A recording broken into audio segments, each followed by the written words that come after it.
இன்றைக்கி ஆனியன் பக்கோடா செய்ய போகிறோம். அதுக்கு ஆனியனை கட் பண்ணிவிட்டு கொஞ்சமாக பூண்டு ஆட் பண்ணிவிட்டு பஜ்ஜி மாவு கொஞ்சம் ஆட் பண்ணிக்கலாம்.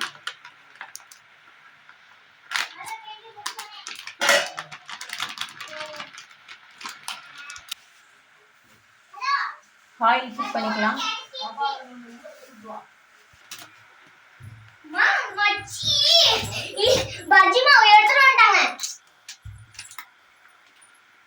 கடலை மாவு கொஞ்சம் ஆட் பண்ணிக்கலாம். இப்போ நல்லா மிக்ஸ் பண்ணிக்கலாம்.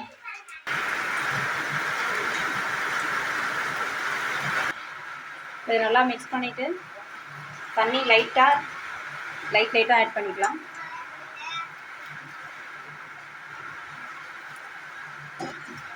நல்லா மிக்ஸ் பண்ணிக்கலாம். மிக்ஸ் பண்ணிவிட்டு எப்படி இருக்குன்னு பார்க்கலாம். மிக்ஸ் பண்ணியாச்சு. இப்போ கொஞ்சமாக சால்ட் போட்டுக்கலாம்.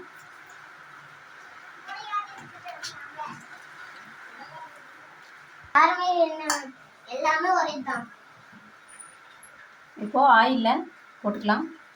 கொஞ்சம் கொஞ்சமாக இப்படி போட்டுக்கோங்க. இப்போதான் வேகும்.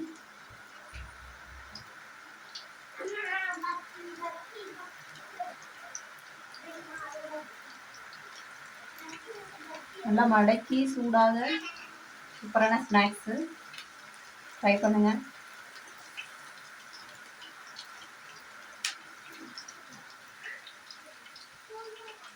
வெந்ததுக்கு அப்புறம் எப்படி இருக்குன்னு பார்க்கலாம்.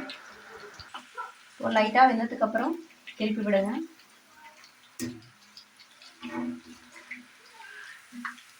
எல்லா பக்கமும் நல்லா வேகட்டும். அவ்வளோதான், ரெடி ஆயிடுச்சு. இப்போ எடுத்துடலாம்.